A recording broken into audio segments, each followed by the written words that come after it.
So anyway, so now that we've had a little time to digest it, anybody feel any differently or have a little something else to add from yesterday's conversation? I don't think so. I think we covered it very thoroughly. I enjoyed Adam Vinken's article, despite the shot that he took at me when talking about the NIL. I did catch that. Saying right before they signed off, yeah. That Robbie and I would have been a candidate for Rogaine endorsement. Wow. I will have you know, Mr. Vinken, that I had quite the flow going in college. I mean, I was Roman Yossi-esque back then. Really? Oh, flow? Yeah. Oh, yeah. Flow? No question. I don't remember those pictures. In college. Oh. Like hair, yes, but flow? I had some pretty good fro. Okay.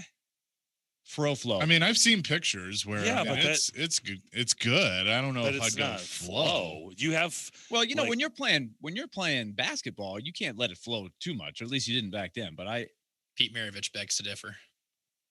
Yeah, well, I didn't play in the 70s. It was a little, but I don't think I in college would have been able to benefit from the Rogaine. Now, post college, after the eligibility was gone, then no question. Well, Adam ruined all of his credibility when he followed it up by saying sweet tea, yuck. I mean, that's just so un-American, quite honestly. But, I think he should be deported. He's not a Southerner, He can be see down here we're like the sweet tea. We none of that. You got to have something in there. And anybody that says it, they don't like the sweet tea, I question you. Well, we got yesterday. You would have questioned the person. We were at the restaurant yesterday eating lunch, Chase, and a woman was asking, "Is this sweet?" And I was like, "Yeah, it's sweet." The tea at the place. And she was like, "Do they have any unsweet?" I was like, "Oh man, where do you think you are?" Yeah, unsweet tea. Is that really an option? Come on. There is nothing better on like a hot summer day than a glass of sweet tea. No, there's nothing better, period, than the glass of cold. You're all about some sweet tea. I would sweet tea in the morning, sweet tea at lunch, sweet tea in the evening, sweet tea before bed. I'm all for it. Sweet tea and milk. There's my go-to drinks. And I feel like I could drink them anytime.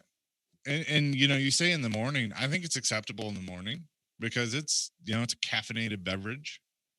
So I think it's when I go to Cracker Barrel and order breakfast, I get sweet tea. Yeah. Just saying. We're off to a good start on a Friday. I think we're all feeling a little feisty today. It's good. But we started getting on Adam. I did think his article, one thing that he pointed out in his assessment, he used some of the quotes that we had from David Poyle yesterday in there, but he pointed this out a few times over the course of the last couple of years. We were talking about the Bortuzzo hit, but the other thing that happened, and it might be related to the Bortuzzo hit, is Victor Arvidsson's decreasing amount of scoring chances off of the rush, his ability to get behind the defense with his great speed. And the numbers bear it out, right? From Sport Logic, they track these things now. You can quantify it. Your eye test matches up with the numbers. He just wasn't getting as many opportunities, using the speed and scoring off of the rush. And is a little bit of that the system under John Hines? I don't know. I mean, there's some guys that scored off the rush under John Hines for sure. I'm sure the Kings are aware of this. They're very heavy into analytics, as we pointed out yesterday. So that'll be interesting with the fresh start. Can he get back to doing that? Because when you start figuring out how did he score 30 goals a year for 3 years, a lot of different ways. Sure, but that was a big part of it, right? As Adam's chart points out. So that's maybe one thing we didn't get into yesterday that he pointed out I thought was good. Yeah, I mean, nothing's really changed for me. I think that ultimately, everybody needed to, and what's, what hasn't really happened. I mean, yeah, you had Craig Smith that was here for a long time, but this is probably the first big. You brought me and my family. A huge thanks to all my teammates through the years that made every day special. And to all of you fans, you have meant a lot to me. Now a new chapter begins. Me, my wife, and our daughter are really excited to join the LA Kings organization. That was this morning on Instagram. So that is something that we touched on yesterday that I think is something I always think about when a guy moves on is just we saw these guys from the time they were in rookie camp, right? They come into rookie camp. My favorite Victor Arvidsson story to illustrate his work ethic was the rookie camp when Lawrence Filoni, on an off day, he was working at Centennial Sportsplex. The players had the day off. And a guy was banging on the door. The building was locked. Nobody could get in. And somebody's banging on the door, and Lawrence Filoni's like, what is going on? And it's Victor Arvidsson trying to get in there and get a workout. And he was like, Victor, this place is closed. There's nobody here. What are you doing? He was like, I came here to work out. But it's the kind of thing that set the table for people noticing, the coaching staff at that point saying, there's 40 guys there. Who's going to stand out? You're always watching those rookie camps, and there'll be another one this summer. Sure. Right? We'll be watching who are the guys that are going to end up playing there. They're not all going to make it. Right. And you wouldn't, physically, you don't look at Victor Arvidsson and say, oh, look at this Arvidsson guy. He's going to be really good. Nobody was really saying that one way or the other when he was just drafted.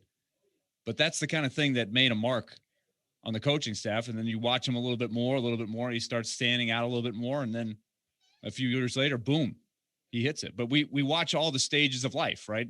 Your low 20s, and then he gets married, and then he has kids. You start a family. You see the guy become a man. I just remember there's so many guys like that. Sure. I just remember the first time, and Darren, I think you and I were standing next to each other, probably at Bridgestone Arena, the first time I saw him play, and he came full speed into the corner and just got plowed. I mean, it was like, they basically just blew on him and he fell over. And I just remember thinking, like, this guy, there's no way. Like, this guy's not going to make it. Like, I like, there's just no way. Like, he can't stay upright. Because that was another thing. Like, early on, he couldn't stay upright, even if he didn't get hit. Like, he just was not. Yeah. He was not a great skater. He would always pop back up. Yeah. He was getting knocked down a lot. Yeah. And I just remember thinking, there's just no way. This is all right. This is going to be another. Victor Arvidsson will be a trivia question of, obscure predator that you won't remember. Right. And sure enough, proved me wrong. Yeah. So then the breakthrough happened. It was really interesting. I remember talking to Peter Laviolette during the time where it was like, was he going to be something more than just a fringe guy? Remember for his rookie season, when he started getting in there, he had 8 goals, 8 assists for the season, right? He was a hard worker. And I don't know if we saw the jump that he made the following year, right? He went from 8 to 30. Yeah. Or 29 or whatever it was. And I remember Peter Laviolette saying he's a guy that absolutely has to be max effort all the time. But he said, but the thing is, he is like that, right? That's his motor. His motor was always there. But that's what we were concerned with. And Darren, you can remember this too. The day he signed that long-term contract, I think that was our concern, was over the course of the contract, could he sustain that max effort, that max motor, and not have some wear and tear when you're just that size and taking a beating like that? Yeah. By the way, the story that you told, what would Trent Dilfer say about that? Yeah, the quiet time. That's the quiet time right there. That's what we've been talking about. That's what he has been talking about. That's what it takes. You don't realize all the stuff that athletes do that you never see, that a lot of people never see, even people in the organization, but it gets back to them. But it's all the work that you put in. Say this to our kids, like if you're just going to try to get better at our practices and that's it, then good luck to you. That's just not how it works. Like, our practices are good, but you kind of have to put the work in away from practice. And this is no different. And that's a great story. And we saw that. It's something that jumped out at me when we were doing on the return to play, when we were doing the shows at Bridgestone Arena, high atop. And who was the one guy that was out there after everybody had left and the building was quiet and it was empty and it was just us doing a radio show in Bridgestone Arena with nobody around, but there was one player out on the ice trying to get better. Anybody remember who that was? And I took notice. I don't know what it means. Doesn't always mean that it's going to work out and there's going to be a Victor Arvidsson story in it. But it did stand out because this is exactly what we've been talking about. It was Rem Pitlick every single day afterwards. He would be the one out there working on the ice when everybody else was gone. Rem Pitlick was out there working. And that says that's a guy that's trying to stick, right? To me, that says that's a guy that's trying to, what do I have to do? Is this the work that I have to put in to be a full-time NHLer? Like I said, that doesn't always mean it's going to translate. But a lot of times it really does. And I do remember that from when we were there at Bridgestone Arena. Rem Pitlick was out there every single day working by himself for a good 30, 45 minutes when nobody was around, shooting pucks, just doing drills. Pretty impressive. Do what? I said it could take him far. Good. I mean, that's what you have to do. It's not a recipe that guarantees that turns your career. You think D Mace early on in his career was putting in an extra work over at the Titans facility, trying to be an everyday player rather than just a special teams guy? And D Mace had the perfect combination. He had the chip on his shoulder and put it in the extra work. And I think it's important to have that chip on your shoulder too. And Derek had that chip on his shoulder his entire career. Yeah, and I talked about that yesterday. I think Victor has that too. No doubt. Yeah, he is a self-motivated, confident cat. He just is. Like I do believe he has that. And yes, you do need that ingredient. Yes, agreed.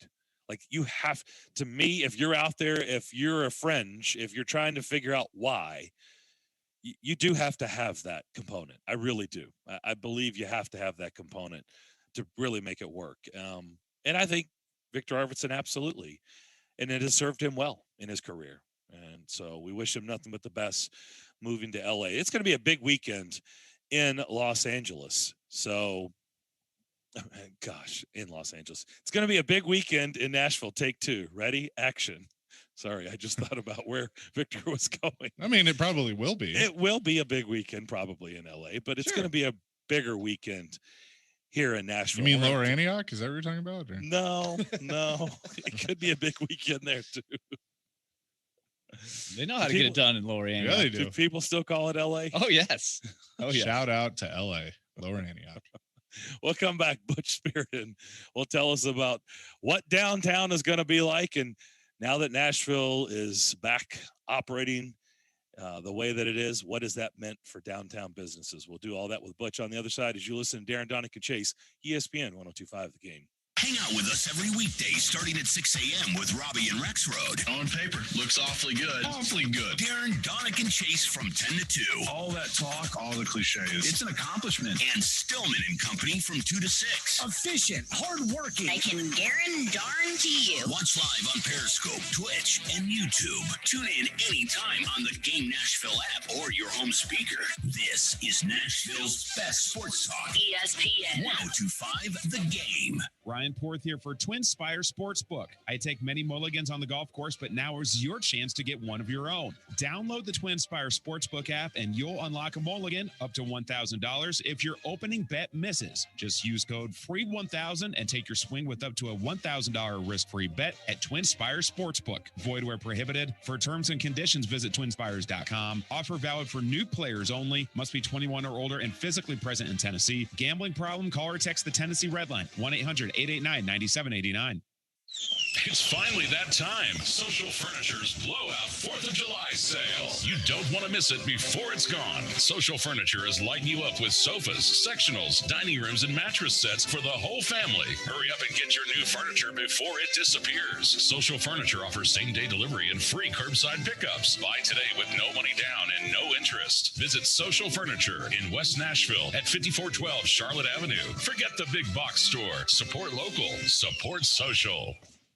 Nashville SC fans, if you're going to be at Nissan Stadium for the big match against the Philadelphia Union on the 3rd, come early and join us in the Heineken Game Zone at the Roadies Tailgate. There'll be lots of fun, games, and giveaways, and 102.5 The Game along with ESPN 94.9 will be there. Find out about the many benefits on becoming a member of the Roadies. So plan to stop by the Heineken Game Zone in the Roadies Tailgate area at Nissan Stadium before the next big match against the Philadelphia Union.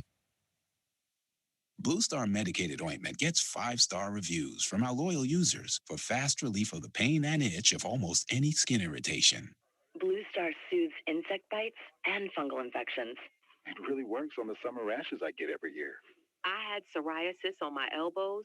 Blue Star worked wonders. Amazing stuff. Smear a bit on and the itch is gone. Look for the white box with the Blue Star in the first aid section. Feel Blue Star work fast or your money back. Tonight, the NHL Stanley Cup Final shifts to Montreal for Game 3 between the Canadiens and Lightning. Coverage begins at 7 on ESPN, 102.5 The Game, and the Game Nashville app. Hey, Nashville, it's Max Kellerman, and you're listening to Nashville's best sports talk, ESPN 102.5 The Game. Back here on the DDC, Darren McFarland, Willie Daunic, and Chase McCabe with you. Not Southern Chase, just Chase right now. We'll probably check in with Southern Chase a little bit later in the program. Let's bring in Butch Spearden, who, of course, is the president and CEO of the Nashville Convention and Visitors Corporation. He is on the line with us. Butch, good morning. How you doing? A little bit different conversation today than this time last year, right? Well, good morning. Thanks for having me, and that is an understatement. We don't, we can never forget though, right? I mean, we don't want to remember, we don't ever want to go through that again, but we can never forget. And it is crazy, right? Some of the conversations that we had with you this time last year when everything was shut down and it looked like, could it happen? And then it was like, yeah, no, it's not going to happen. Could it happen? Yeah, no, it's not going to happen. Yes, no, maybe, yes, no, right. Maybe, yes, no, maybe. That's no, right. no. It made, certainly for me, I guess I can't speak for everybody else, but made my head spin for 15 months. How tough was this decision, or was it to, how iffy was this year's fireworks show for downtown, which we know is a big to-do in this market?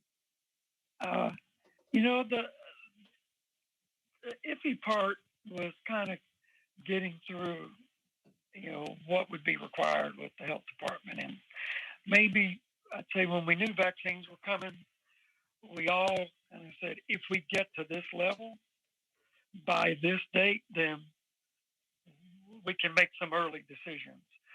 So it was March when we pulled the trigger to go, all right, we're in. And it was very much if we're going forward, it's going to end up big. There's not going to be a retraction once this thing is out of the bag. And everybody was good with that. Fortunately for Nashville, vaccine rates were at a pretty good pace. But we normally take a hard 6 months and a soft 3 additional months to work on this. And we had to do it in 3. So we're still working. Yeah. Well, but we will be ready Sunday. Oh, I'm sure you will. And what is this as things started to open up and, the Predators got to that 12,000 mark, and then it was 14,000 in the playoffs and things downtown. We were downtown for that first round playoffs, and downtown looked pretty close to normal. I know it wasn't completely normal, but pretty darn close. And, that's been some time now as things have opened up even more. What has it meant to downtown businesses? Well, it's probably the difference in survival or not making it. Just having the opportunity to start ramping up in late March, and until then, we're not quite normal on weekends, but it looks pretty normal. Midweek still a little soft for us, but everybody can exhale and everybody knows, we're going to make it. And our prospects for being completely back are way better than the experts predicted or than most of our competition. So I'm thinking by fall, we're looking really strong. And certainly by next spring, summer, we're 100% back. Oh, that's great. I'll say this, Butch. I'm trying to remember which game. It was the Friday night game in the playoffs. It was a 6 o'clock, so a little bit earlier start. So had pregame at 5. We did the show downtown at the arena, so we're off the air at 2. I'm like, it serves me no purpose to go home. Chase felt the same way, and we just stayed there at the arena. And I was like, well, let's go get something to eat. We've got some time. And we went to and for me and Chase, I don't remember if that was the first time you'd been No, there. I'd been there. I had been there once. Okay. We went to where you used to be, your old location. Wow. 5th and Broadway. What 5th and Broadway has turned into. Wow. What a scene that was. What an addition to the city as a whole, not just downtown. And it has been so well received, and it is doing better than any of us expected. But it's great to have those dining, retail, and even entertainment options, additional options available to us. But, you know, as you say that, that's one of the things that made us look at, you know, our recovery marketing effort is built around, while you've been away, we got better. We were building, we were creating, we had more restaurants, more attractions, more hotels. We didn't go hide and lick our wounds. We got better. And that message has resonated better than I ever would have imagined as our marketing message. So what are the conversations like today, Butch, as we sit here at the beginning of a new month in early July? What are the conversations right now on July 2nd, 2021? Mostly optimism, you know, a little bit of, you know, I'll say maybe reticence on, we got to keep vaccines going. It truly is our ticket to getting all the way back. If you follow the news, there are some states having some issues. For me, the barometer to true 100% open freedom is the return of our British Air flight. And the UK can't get COVID completely under control yet. And so we keep pushing that back. So that's my example. When people go, well, I don't believe in that, or it's all, you know, I don't want to make it political, but the reality is that everything won't be back to where we want it to be until the world is safe. And we all have to do our part. So there's my little soapbox pitch. I apologize. But, everybody wants it, and everybody's working toward real numbers, normal convention business, leisure business, and business travel. And then step by step, we're getting there. I am still optimistic. Talking to Butch Spearden, and Butch, we had a long conversation when the college football playoff switch happened, when the proposal came out.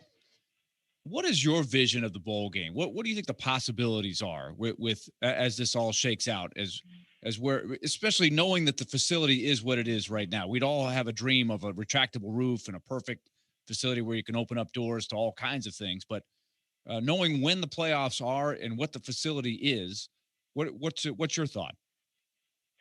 You know, I believe, well, first I should say, and I think Scott Ramsey agrees with me. We've had some conversations that if the playoff expands, the mid-level bowls are probably in trouble. They're gonna look different. So I look toward, you know, getting behind the Titans' renovation efforts. You know, that something's got to happen. And if we improve that stadium to the level they would like to, I would say we have a decent shot at talking to the football playoffs. If they're expanding and looking for more sites, we check all the boxes except the facility. And a renovated facility, I believe we check that box.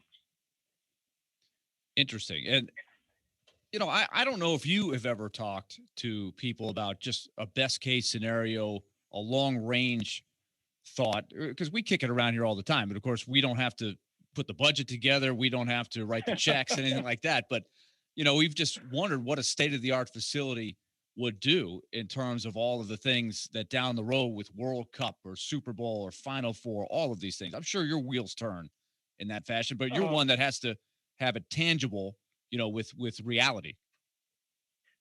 Yeah, thank you. I think you make a great point.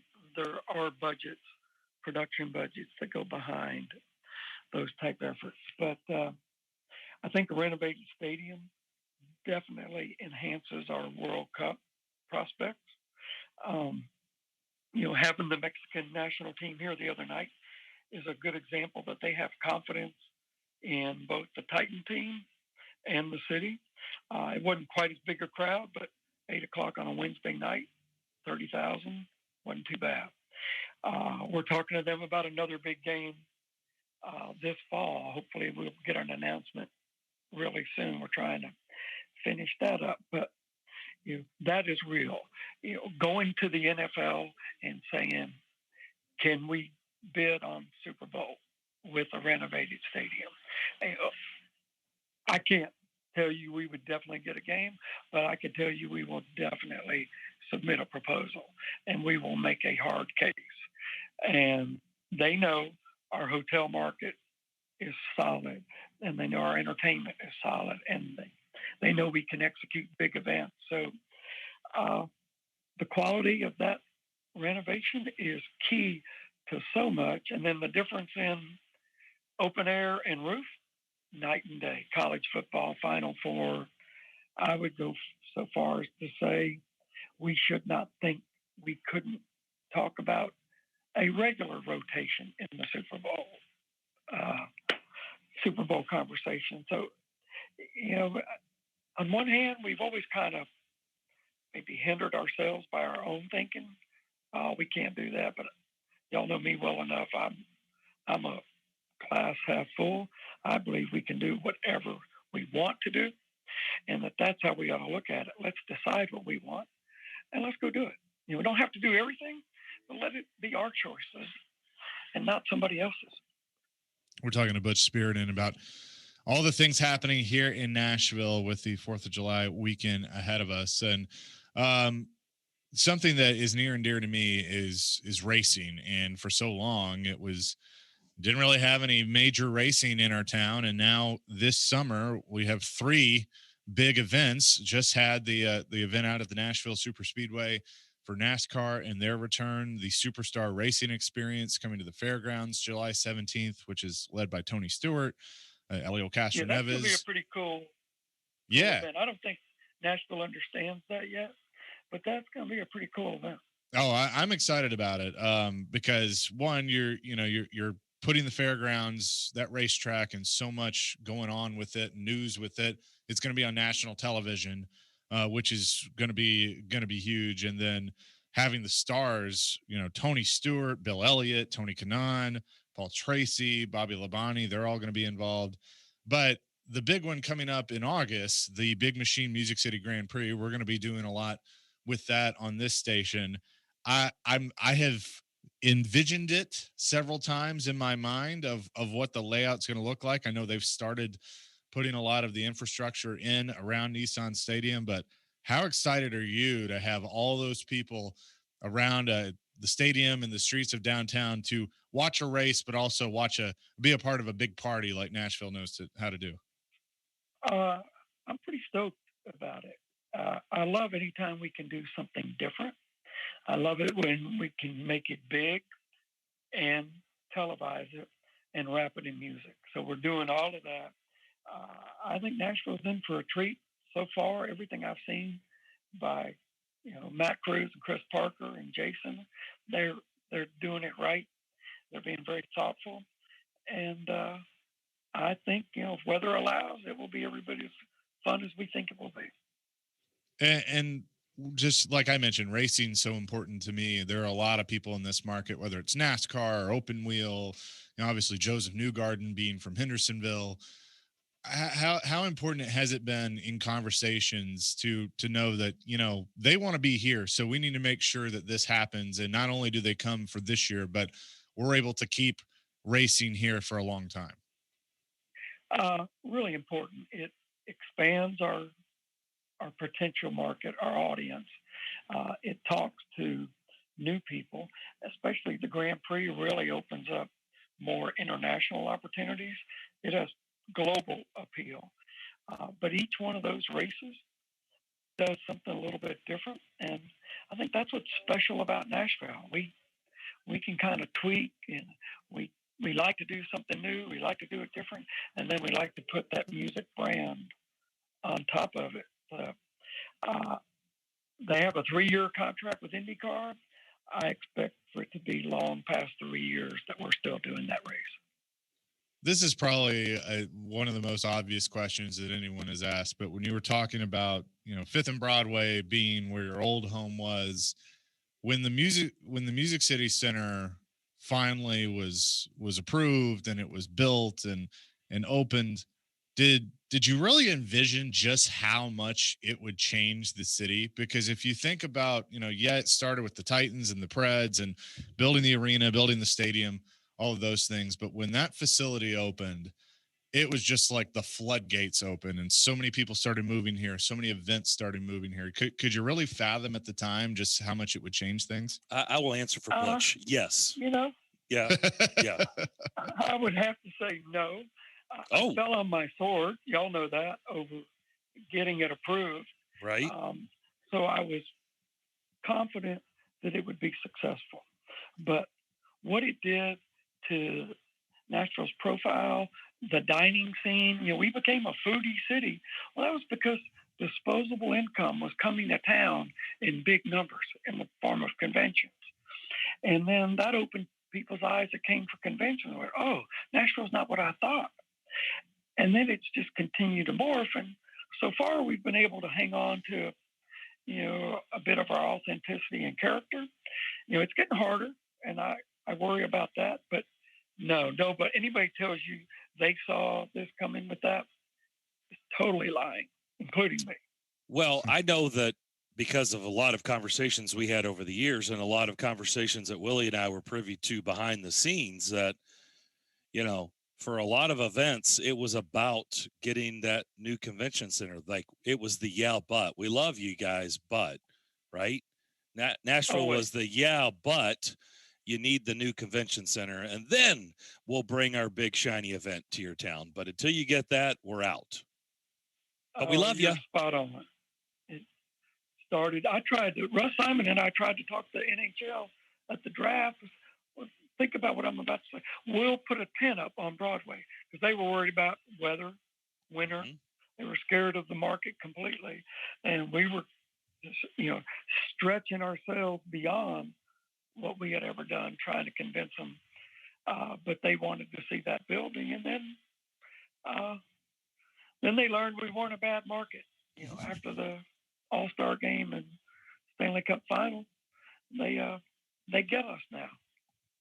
Yeah, no doubt about it. Butch, it's good to see things going in the right direction. Have a great 4th weekend. Good to talk to you again, and we'll talk to you down the road. Y'all take care, and thanks for everything you do.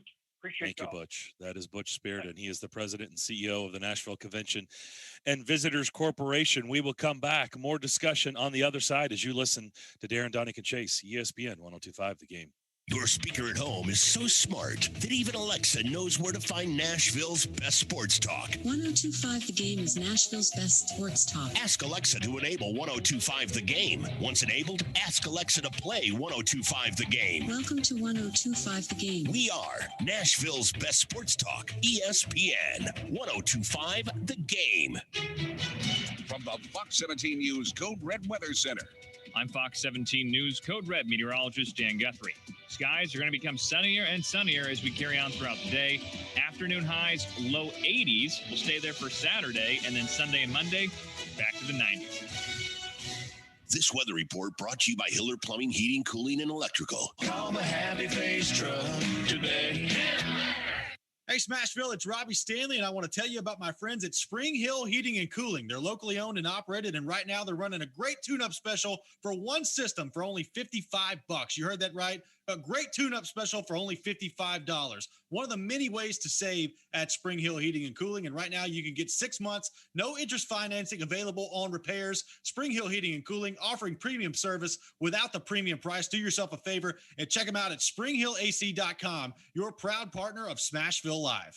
Lately, we've been getting a lot of calls and questions about acoustic wave therapy for the treatment of erectile dysfunction. This is a relatively new treatment for ED, but one we've been using for years. This is Kim for the Tennessee Men's Clinic, and if you're looking at acoustic wave therapy or any option to help your ED, it's worth a visit to check us out. Our wave therapy protocols use acoustic wave technology, but often also combine it with other treatments that can give most of our patients far higher satisfaction rates. There is no surgery nor any type of invasive procedures required, and while most clinics you hear about only offer sound wave treatments, with our urologist and provider's guidance, you can likely have sex the day after your appointment and experience fewer letdowns. With another one of our ED treatments, you can last up to an hour and a half, and our expertise in treating these issues means you'll get the results you want. So make your appointment today. We'll show you why our acoustic wave program is the better way to do wave therapy. Call us today at 615-208-9090 or go to TennesseeMen'sClinic.com.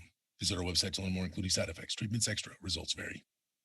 Jared Stillman. Dad, why are we doing this? Because I said so. That's how Mike Vrabel is running the operation, at least with the fans. And company. Getting the because I said so answer doesn't give us anything. Tune in Stillman and Company for your drive home. Weekday afternoons from 2 to 6 on Nashville's best sports talk. ESPN. 102.5 The Game and the Game Nashville app. Interact with Darren, Daunic, and Chase. Call or text the show at 615-737-1025. Driven by WilsonCountyHyundai.com.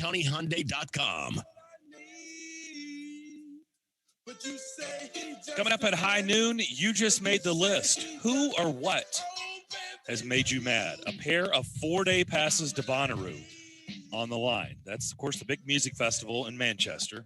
Foo Fighters, Lizzo, My Morning Jacket, Incubus, and much, much more. So keep that in mind for You Just Made the List coming up at noon. Don't forget to go to our website, thegamenashville.com. Check out Nashville's best deals. When you see that, click on that. The deals that are happening right now are a $50 Bad Axe Throwing Nashville gift card for only $25. Buy one, get one free for Beach Bend Park and Splash Lagoon, and $20 Grain and Berry gift card for $10. Get yours right now while supplies last, and all you have to do is go to thegamenashville.com. Back here on Darren, Daunic, and Chase. Before we get into some things that Butch said, I did see this during the break on Twitter. I didn't realize that there had been a record broken at the College World Series in Omaha. I don't know if you guys have seen this, but the Jello shot record was broken this year. There's an establishment in Omaha that keeps these records. The Jello shot? Jello shots, plural. They're $4. Wow. So I guess it shouldn't be.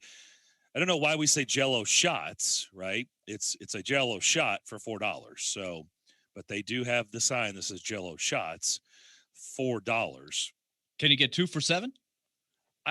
No, I don't. There's nothing that says 2 for $7. No, it says just $4. Just straight up 4 each. Right. But at this establishment in Omaha, the previous Jello shot record for the College World Series was broken and was currently from 2019. 842 Jello shots. And that was set by Arkansas. Woo pig. This year, the record was not only beaten, it was blasted. 2,852 Jello shots by this school. Okay. Care to guess? Do they have maroon in their color scheme? Yeah, I was going to. Do they like cowbells? Do you really need to Do you take a shot and ring the cowbell? Do you really need to think about it? Yeah. Mississippi State, 2,852 Jello shots at this establishment. So, of course, like I said, not only did they break the record, they shattered it. Good luck trying to beat that one.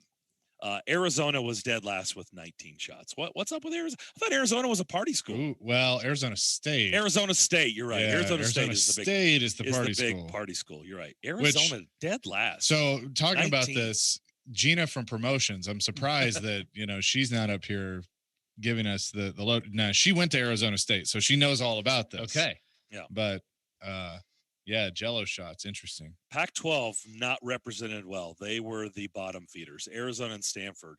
Stanford with a whopping 24 Jello shots, Arizona 19. Pac-12, not a good showing for them. There are probably some individuals from Mississippi State that had more than 24 and 19 by themselves. No, I think I was going to say there may have been a group from Mississippi State, just a group that came together that beat the Arkansas record from 2019. That's funny. Vanderbilt, well a whole represented. lot of Jello. 114, not bad. That was actually third best. Texas was second best, 136. Vanderbilt 114, and then Mississippi State was like 5 states over. You know, there should be some analytics done on how long your team was in the tournament, how many fans you brought to the tournament. Those would affect the actual number, right? So it's like number per day per fan. I still think state wins going away, but it might change. Like Arizona was only there; they were 2 and out, so yeah, they didn't have much time to consume Jello. Yeah, well, but I also think there is a distinct difference in Arizona and Arizona State from that standpoint. I'm not saying is that what your analytics tell you? That's what the analytics tell me. Yeah. We're trying to have fun, and you go nerd on us. Thanks. Sorry. Thanks. Usually it wasn't directed at you. No, I'm adding to directed at Willie. He's like adding to the discussion. Let's look at the number of fans and how many games were played, how many hours were spent in Omaha, and let's divide that by the number of yellow shots. Who paid with cash? Who paid with a credit card? Did you say that you had a breakdown of how many from each school? Yes. What was Vanderbilt? 114. See, I think that's a little low. They were there for a long time. See, that was third best. But they were there for a long time. That's what I'm saying. They didn't represent. I think they because I feel like Vanderbilt's sneaky when it comes. Like Vanderbilt knows how to have fun. Of course, you know. Well, let me just say, if Tennessee would have been around for a while, Tennessee would have. They would have. I'm not saying they're going 28-52, but Tennessee would have been well represented. How many do you think Jay Cutler had? Is he part of the 100? Listen, I'm not gonna lie. They showed Jay later in the game. He looked like he may have had a couple. No, does his expression ever change? Though? I was gonna say that's just the way he looks. Yeah. Just his face. There's no way you could tell that. That's what do you mean? What was different about it? Yeah, he just had this "I hate everything" look on his face. As opposed to what? That's also known as 2020, 2019, 2018. I will never 2017. Forget. The first time that I got let out of the station to go do something, I was with Greg Pogue. It was I believe the first year that they had the Mike Heimerdinger golf tournament at Legends. And my job was to walk around with the recorder, and Greg was going to do interviews, or I was going to, get a couple of clips. And I saw Jay Cutler, and I started walking up to him, and I said, "Jay, can we get you for a few minutes?" And he ran behind a tree and hid behind a tree. And that surprised no one. No, but I was very disappointed. He hid behind a tree. Hid behind a tree. Yeah, no, not surprised. Who's that behind the tree? That's Jay Cutler. Caroline. Jay, we see you over there. We know you don't want to do interviews. It's Jay, okay, I just saw you. I just talked to you. What are you doing? I watched you run behind the tree. What are you doing? I know. And he peeked. The best is when he peeked out to see if I was still there. Oh boy. So on our Caroline from Stillman and Company on our text line, driven by WilsonCountyHonda.com, says 2,852 Jello shots is just a regular Wednesday at LSU. Yeah. Look, there are schools that we know if they were look, Arkansas would have probably beaten their record. If they would have been in the national championship game, LSU, yeah, there are schools in the SEC. Like I said, Tennessee would have done really well. If they were playing on Monday, that their numbers would have been through the roof. No question. If this was an all SEC competition, what school do we think would have been at the top? I'd say send LSU. The SEC. So let's say again, it depends on how long you're there. So how the team does affect the amount of Jello consumed. Okay. But if we're just doing it's a Jello shot competition, let's just say a weekend. Yeah, we'll give you everybody plays the same amount of games. Okay. Yes. Can you pass Willie the tape? So I know his glasses. The middle part right there. Yeah, I will. He needs that. That would be great. But if it's just the SEC, what I definitely think LSU is at the top. I think it really could be. So? I think it really could be. I think so. Yeah. I think there's a real. So let's just. I've always felt like the further north you go, the crazier people get. That's just my experience. But well, let me ask you this: has anybody ever had the turnout to that level that Mississippi State? Is there? I mean, they took over Omaha. I don't remember. Everybody has said the same thing that they've never seen. They took over the city. They completely took it over. Like they were wondering if anyone was left in Starkville. In fact, they even made the comment on the broadcast. They're like, I guess just the people that are watching the pets in Starkville, those businesses are the only people in Starkville, right? Right. They had to leave their pets with somebody while they went to Omaha. So I guess those are the only people right now in Starkville. I guess if LSU or Alabama or Georgia or Florida, any of those. No, Florida. Look, Florida's got to be in that mix too. Florida's Tennessee, in the mix, but I think if they were in the national championship game in 3 games, Monday, Tuesday, and Wednesday, if any of those teams were in that same spot as Mississippi State, I think they would absolutely give that record a run, and somebody may have beaten it. Okay, I feel like the sleeper team though, if you had a team outside of the SEC, would be Buffalo. Well, we're talking just SEC. But here's the deal. Mississippi State and Ole Miss, well, number one, Ole Miss is a hell of a party school.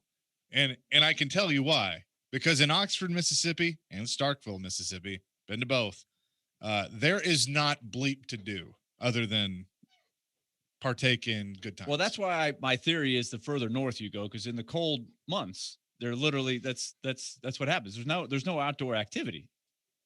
So this is what happens.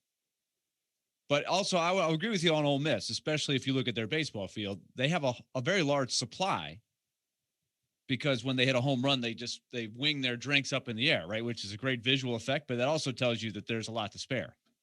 Amy from Arkansas. Hi. In 2019, Arkansas went 2-0 in College World Series. We like to drink. Amy from Arkansas. Oh, they were 2. That's right. They were 2-0. 2018 is when they dropped a pop-up that would have won. 2019 was the record, and they were 2-0. What? Yeah. Pig suey. You're sure that's not a typo? No. Wow. No. That's impressive. Amy from Arkansas is a regular texter on the text line. She says, Amy has come we strong. like to drink. She has come out with some strong info. I honestly, because, I don't know Darren, who wins. that Amy knows what I'm talking about with the analytics. So she, with 2 and out, and that amount of that's huge. That's huge production, right?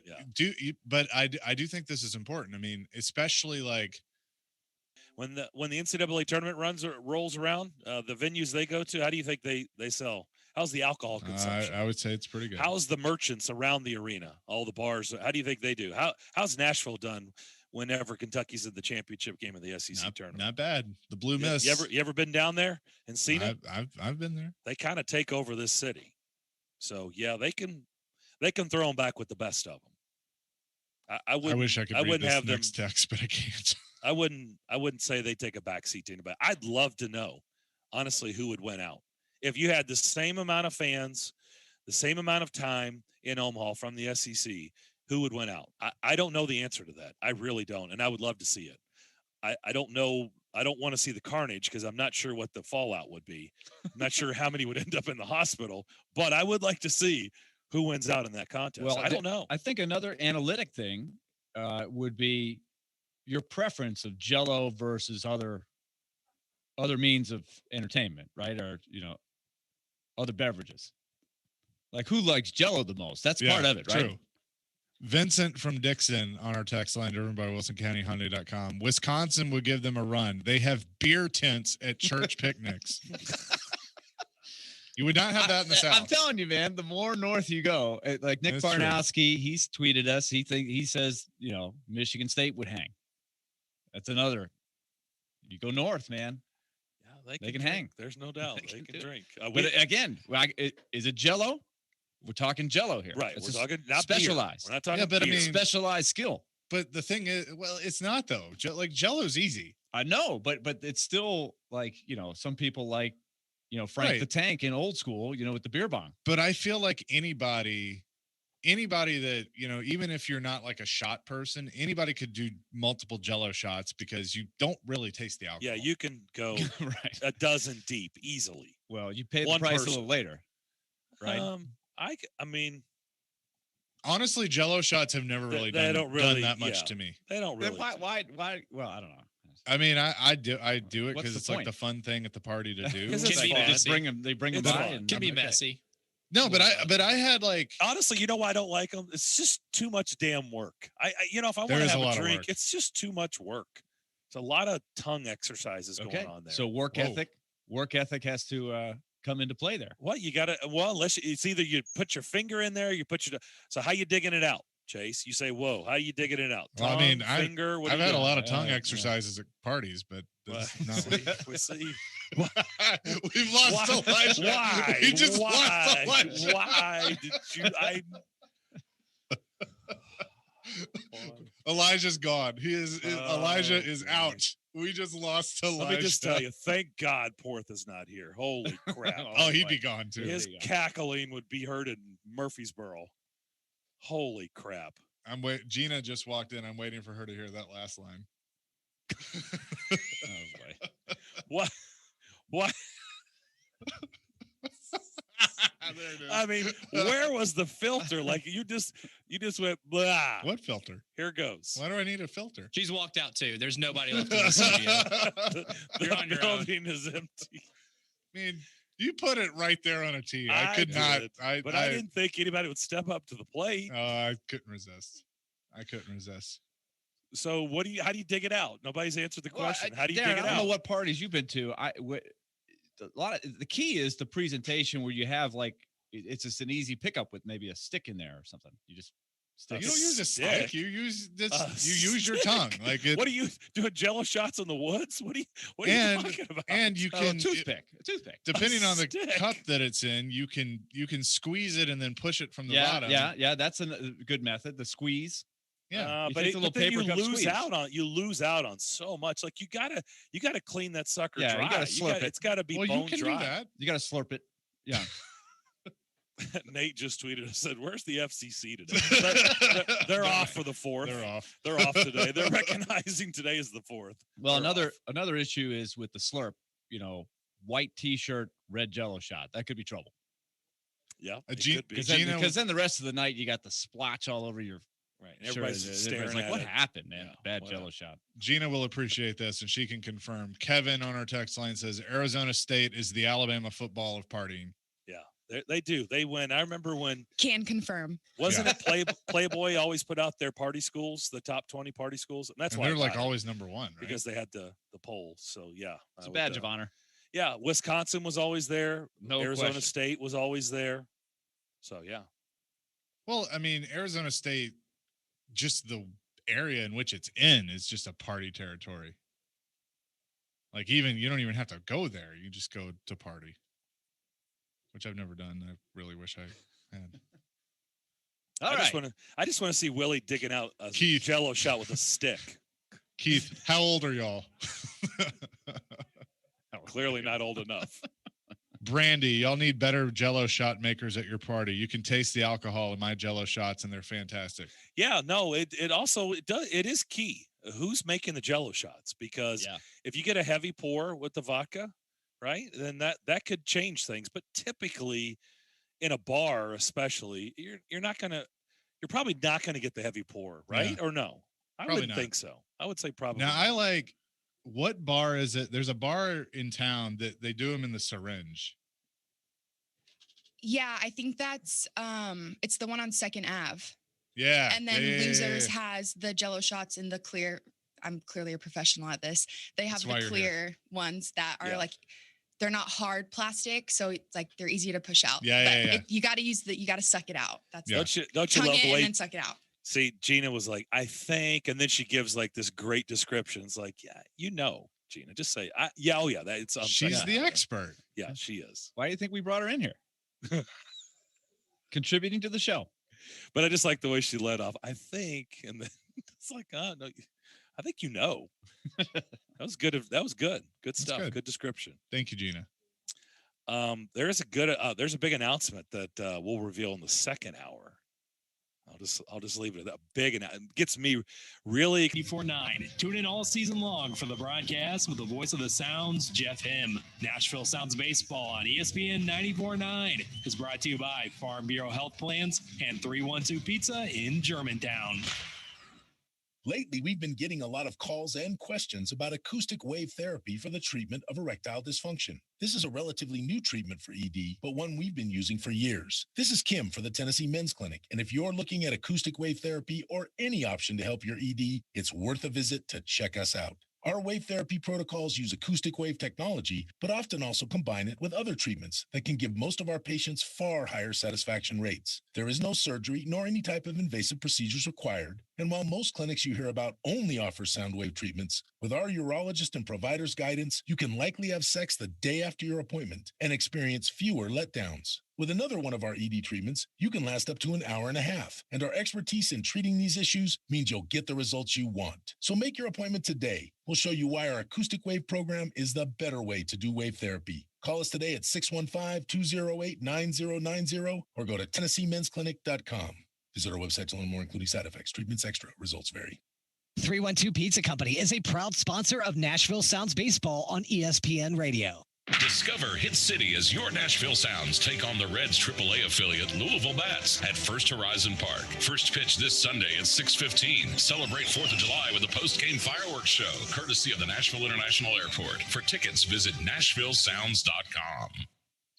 It's finally that time. Social Furniture's blowout 4th of July sale. You don't want to miss it before it's gone. Social Furniture is lighting you up with sofas, sectionals, dining rooms, and mattress sets for the whole family. Hurry up and get your new furniture before it disappears. Social Furniture offers same-day delivery and free curbside pickups. Buy today with no money down and no interest. Visit Social Furniture in West Nashville at 5412 Charlotte Avenue. Forget the big box store. Support local. Support social. Nashville's best sports talk, locally owned, home of our Nashville Predators. WPRT FM Pegram, 97.5 Murfreesboro, WBUZ HD2 Laverne, online at thegamenashville.com. We are ESPN 102.5 The Game. Live from the Wholesaling Studios, powered by RumbleOn.com. It's time for Darren, Daunic, and Chase, with hosts Darren McFarland, Willie Daunic, and Chase McCabe on Nashville's best sports talk. ESPN 102.5 The Game.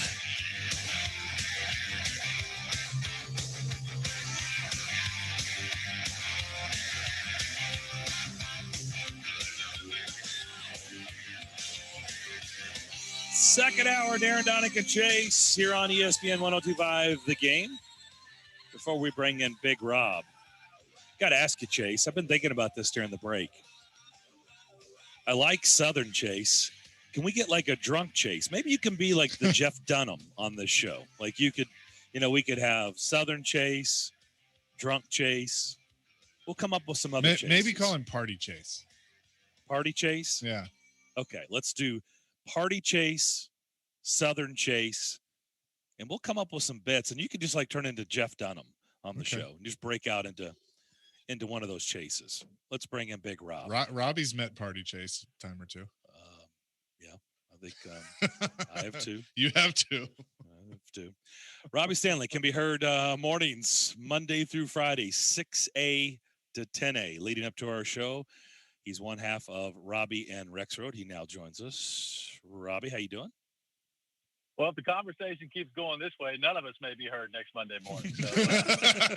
So, true statement. This could be interesting. Well, we have found out the FCC has taken today off, so we feel like we're good there. Now we just need the building, like the bosses, to take the rest of the day off. That would be nice too, and then we'll be fine. Everything will be fine. That's right. Absolutely. That's all part of the plan. Yeah, yesterday was interesting on our show. It all started very, very early in the show with an Elliot Friedman tweet. Of course, joined us at 1:00, and it seemed like things were certainly accelerated and headed in a fast-moving pace, which is redundant because that's what acceleration is, that the Predators are going to be trading Victor Arvidsson to L.A. And indeed, it did not take long. And that trade indeed had happened by the time we had gone on at this time yesterday, second hour of the show. What did you make when the news came out that Victor Arvidsson was no longer a Pred and that he was going to LA for 2 draft picks? Yeah, I wasn't overly surprised. I had started to hear some rumblings a little bit yesterday morning as well. So I wasn't overly surprised. And Joe and I have talked about on the show, just kind of breaking down what this offseason could look like for the Predators. One of the moves that made a lot of sense was Victor Arvidsson, because I thought there was still some value for him, for his contract. It wasn't very prohibitive. And quite honestly, and you guys, I thought did a great job yesterday breaking this down after the trade was made official. I think this core needs to be shaken up. And I'm not convinced that they're done with that at this point. So I wasn't surprised. You know, Victor Arvidsson is one of the most popular players that's ever come in here. And, you know, he had a 3-year stretch of, 31 goals, 29 goals, 34 goals, where he was lights out. I mean, he was great. I mean, the 34-goal year that he scored in 58 games, you can make a pretty good argument that is the best season we have ever seen out of a Predators forward. I mean, he was really, really good that year. But unfortunately, the story with him the last couple of years has been injuries and him just not looking like the same player anymore. And I think Adam Bingen from The Athletic has done a great job of kind of illustrating his chances for on the rush, and how you look back 3 years ago, he was getting a lot of offense coming in off the rush, and that has been drastically different the last couple of years. So it doesn't feel like Victor Arvidsson is the same player, and now we'll see what he's able to do in LA and whether or not that can be something that revives his career and gets him back on the right foot. He's only 28, so he's not old by any stretch of the imagination, but I'm interested to see if he can go out to LA and bounce back and look anything like the player that we had seen a couple of years ago here in Nashville. What you just threw out there hints at a system that didn't exactly agree with him. And so it was pretty interesting to hear David Poyle's comments with us about Victor Arvidsson and basically saying he is okay with the fresh start. This is a good thing for both sides. He is fine with that. Elliot Freeman, when I asked him, he said he had heard things he was trying to confirm that Victor Arvidsson had requested a trade, but he could not get anyone to confirm that. Also, no one denied it either, but he could not get anyone to say anything on it. So it seems like it was pretty clear that something wasn't working for Victor Arvidsson. Maybe he didn't feel like they were as confident in him anymore. It was not a lock that he was going to be in the lineup. I don't know. Or was it what you just threw out there that Adam was putting out there, that maybe under this John Hines system, that it does not favor his style of play? It seems like he was ready or acceptable to a new landing spot. Why do you think that is? Yeah, it does seem that way. And I think it's a combination of a lot of those things that you just said. I mean, look, I don't think there's any question about it. If you're the Predators, I don't know how you could be as confident in Victor Arvidsson based on what we've seen the last couple of seasons. I mean, he's just not looked like the same guy. And the speed is a big part of that. And maybe the most interesting thing to try and figure out, because I think a lot of people point back to the Bortuzzo injury as kind of the beginning of this downturn for Victor Arvidsson. And I agree. I mean, that's a logical place to point back to. But think back to that qualifying round series against Arizona. I mean, guys, he looked like Victor Arvidsson to me. He was fast. He was playing really well before he got hurt again in that series. That line was awesome. I mean, that was really what the Predators had going for him in that series. But I mean, it was more glimpses of that than it was that being the norm over the last couple of years with this line. I think there's a lot of things that go into it. I don't think Ryan Johansson has been as good in the regular season. That line together has not been together often or as often in the regular season either. And I do think, to your point about the style of play, we had Matt Duchene on every week throughout the season on Robbie and Rexroad. And he talked about, getting used to playing a different way under John Hines, and how, some forwards in that group, they're used to playing more of a kind of a wide open game, a skill-based game, and how it's been adjustment for some guys. And I think, based on some of the comments that you just laid out there, Darren, maybe Victor Arvidsson felt a similar way. So I'm interested to see, now that this has happened and that Arvidsson has moved on, can this buy-in that we talked about at the end of the season from some of your top forwards? I thought Ryan Johansson bought in. I thought Philip Forsberg bought in for the most part. Matt Duchene, maybe to a little bit lesser of a degree. Like, can this continue to be the case under John Hines in his system, which I think is pretty obvious now. He wants them to play a certain way, and toughness is a big part of that. Can this team continue to do that and be successful with that formula? I think it's a fair question. Well, that is, and those are good points. And I'm also interested to see, now that this has freed up a lot of money, where David Poyle goes with that money that's now freed up. And we know that this is probably not it. There's more moves to be had, and one of those big freeing up money and pieces to bring him back, it's very clear they want Mikael Granlund. They would like to have him back. They appreciate the way he plays. It does seem very much so like John Hines' system does fit him. But with that being said, Robbie, he also looked very comfortable centering that second line. So if Granlund is brought back, that means what? If you're unable to move another contract, what does that mean? It means Matt Duchene is going to be playing on the wing more than likely, right? So can they make that work long term? He was brought in to be a centerman. You think you can keep him happy? Can you make that work, him out on the wing as opposed to centering a line? Well, he's not going to have a choice. I mean, if you're Matt Duchene, to me, you've really lost all negotiating power. You've lost all bargaining power at this point. It's time to put up or shut up. I mean, that's basically what it's time to do if you're Matt Duchene. So whether that's on the wing, whether that's at center, if I'm the Predators, I don't really care how Matt Duchene feels about it. You paid him $8 million a year the last 2 years to come in and produce, and he's not done it. So if he's not happy playing on the wing, tough crap. You're going to have to get over it. You're going to have to find a way to produce on the wing. That would be my mindset if I'm the Predators at this point. I agree. I mean, Granlund, I thought was awesome down the middle last year for the Predators. He came in. He was productive. He did exactly what you wanted him to do down the middle. In a perfect world, would you like him to go back to the wing and play that way? And Matt Duchene is the player that you signed him to be with the contract? Sure, you would like that to happen. There is zero evidence right now that that's going to happen. So if I'm the Predators and Matt Duchene and Ryan Johansson are both on this roster next year, and we'll see whether or not that happens, I still think that's by far the most likely scenario. Matt Duchene is going to have to make it work, whether it's at center or if it's at wing. And if not, I mean, the Predators have a huge problem on their hands. And that's not going to, the way he feels about it, that's not going to change anything because the trade value for Matt Duchene right now is pretty much non-existent with the contract that he has. So if I'm the Predators, I'm not really all that concerned about how Matt Duchene feels about it. He's lost that power with me. If I'm the organization, you've got to come in and find a way to produce. And that's got to be the mindset for Matt Duchene next year, regardless if he's playing at center or if he's playing on the wing.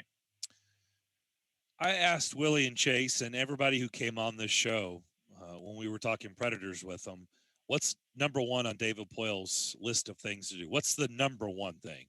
Well, we've gotten the answer. The number one thing was trading Victor Arvidsson. So, or at least that's how it played out. What do you think now is number two, besides the obvious of in the next couple of weeks, they have to submit a protected list? Take that out because they have to do that. We know that. The only team that doesn't have to do that is Vegas. So besides that, what do you think is now number two on the GM's list? I think you've got to figure out exactly what you have left in this core and determine whether or not another move needs to be made. And is that Ryan Ellis? You've got contract decisions coming up with Matthias Ekholm and Philip Forsberg. I think the Predators would certainly like to have Matthias Ekholm and Philip Forsberg back in the fold.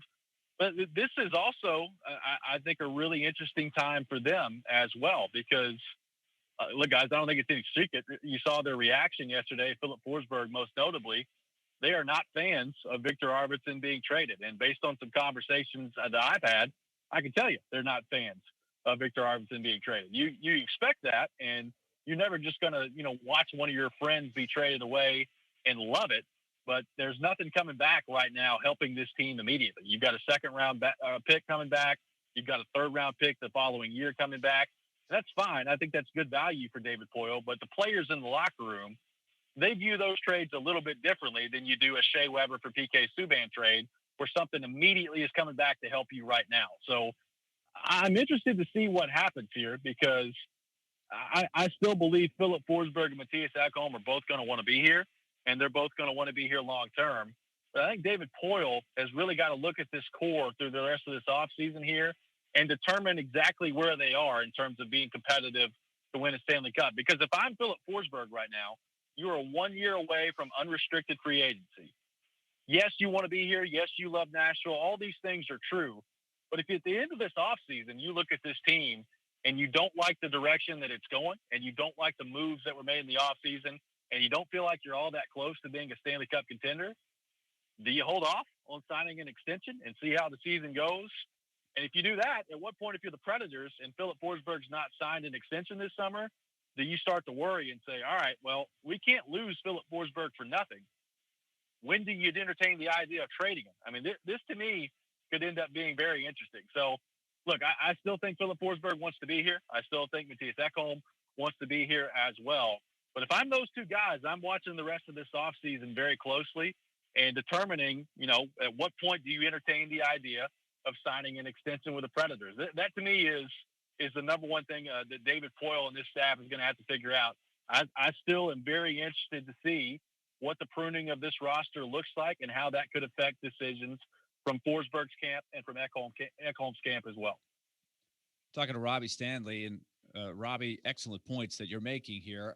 I have wondered too, with the expansion draft and the trickiness of it. In other words, if you were to sign a player who is a potential free agent, you then would have to protect that player if you intended, obviously, unless you didn't care whether he left or not, which makes no sense, right? If you're going to sign him, you intend for him to be on your team next year. So I wonder what that does to the timeline with all you're saying, because I try to put myself in the shoes of Philip Forsberg, right? This is a close friend that was traded. That always is emotional.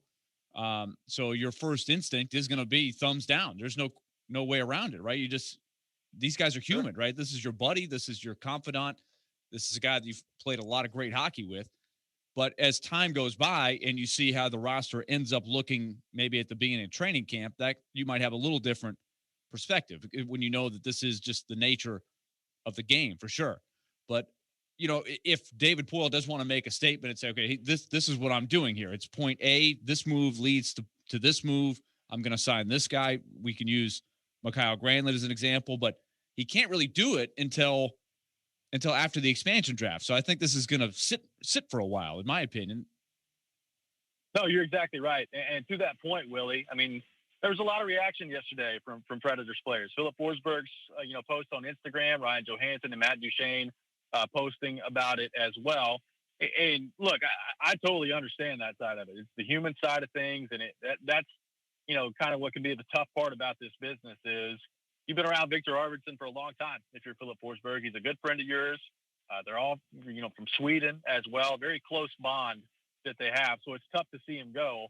But I said this on Twitter yesterday too. Like, to me, if you're a member of this core and you didn't expect something like this to happen this offseason, then I don't really know what you've been watching. Like, I don't really know what you've been paying attention to because, like it or not, and we can all talk about how good the Predators were coming down the stretch, and they were. It was fun to watch. It was awesome. And quite frankly, I think it was the most fun this team has been probably since the end of that President's Trophy year to watch. But the fact of the matter remains is you've got guys locked up on long-term contracts that are signed to win right now in the prime of their careers, and they've not been able to get out of the first round the last 3 years. So when that happens, change is eventually going to happen. So if you're a member of this Predators core and you were just shocked yesterday by Victor Arvidsson being traded, I don't really understand that. I don't know what you were expecting to happen this offseason. I would have been blown away had the Predators gotten through this offseason and this core was not shaken up to some degree. So I think there's that part of it too. I agree with you, Willie. I think as time goes on this summer, perspective will start to be gleaned a little bit. I agree with Elliot Friedman, what he said with you guys yesterday, that this is not just a singular move from David Poile. I expect more things to happen after this, and this roster could look different heading into the season, and certainly by the time training camp rolls around. But I am interested to see how Philip Forsberg and Matthias Ekholm kind of respond to this at the end and when those conversations for an extension could begin. Because what you don't want to have happen if you're the Predators is to enter into this next season with Philip Forsberg unsigned or with Matthias Ekholm unsigned, because there's going to be a lot of nervous energy in this fan base and with that front office if that's the case and they're not signed coming into this next season. That is something to watch, no question. And remember, Roman Josi did get into the season last year before he signed the deal. And it was starting to get maybe a little antsy. And, of course, they had that meeting out in Phoenix, or I guess Glendale, where they sort of broke through and got the deal done. We saw with Alex Pietrangelo, who's going through the same thing. Never did get done, right? Yeah. He left for free agency. So here's an interesting example I thought of, Robbie, when you're talking about a core that stays together, that's built to win. It's like the Blackhawks. Now, it's a different thing. They won their cups, right? They got them. but they did keep that core together. And if you look at what's happened since they last won it in 2015, of course, 2017 was sort of probably the end mark, right, when the Predators swept them. But it's taken them basically 4 years, and they're still trying to, retool and reshape. And there's not much left from those cups, right? They're trying to get rid of the last pieces, really, other than Patrick Kane.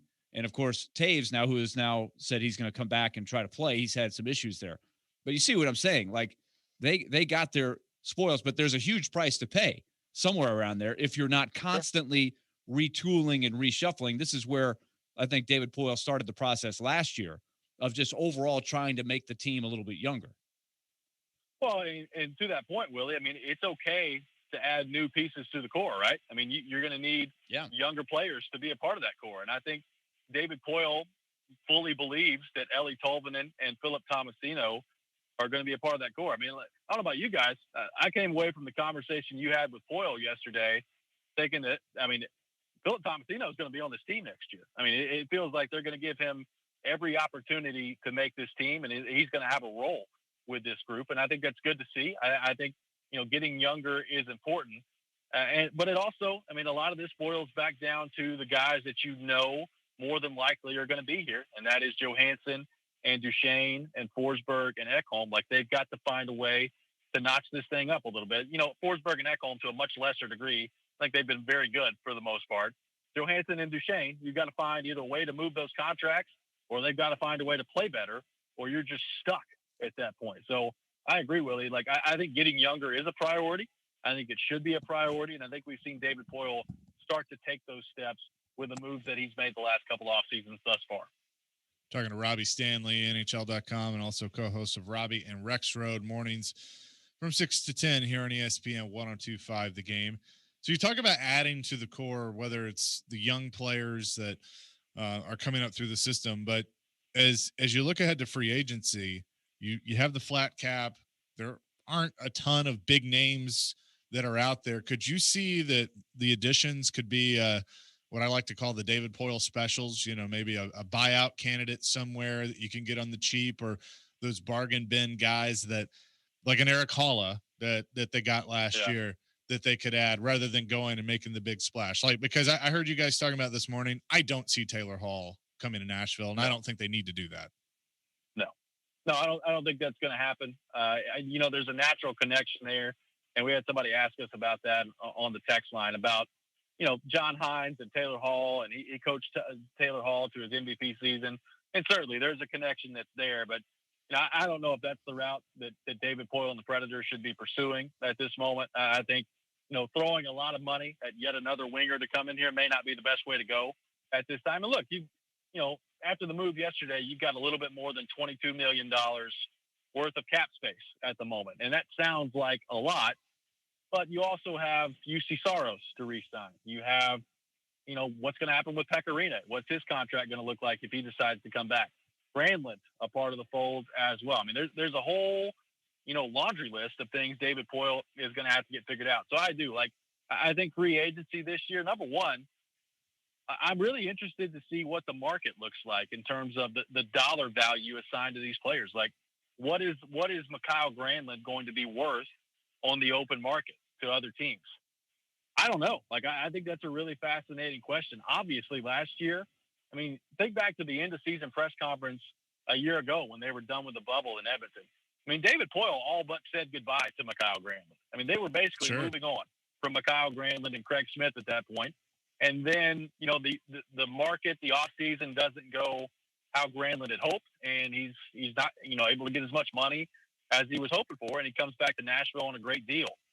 Are you in a better spot this year if you're Granlund? If the flat cap's remaining the same, which it is for the foreseeable future, does that drastically affect his price? I don't know. I'm interested to see what happens on that front. But it's so difficult to get a read on free agency this year with the value that I think the most likely route David Poile goes is the David Poile specials, as you call them, just kind of adding around the edges, and maybe some people get bought out that you don't expect. You can pursue options that way, but I don't expect the Predators to just go out and start throwing a bunch of money at people this offseason.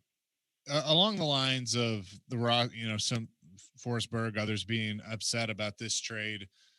Do you think, we talked about this a little bit yesterday, do you think that whether it's David Poile who puts it all together or just the organization as a whole allowed this roster to get too close or too comfortable, and therefore this is kind of where we're at of you're having to make these tough moves that maybe won't be popular in the locker room?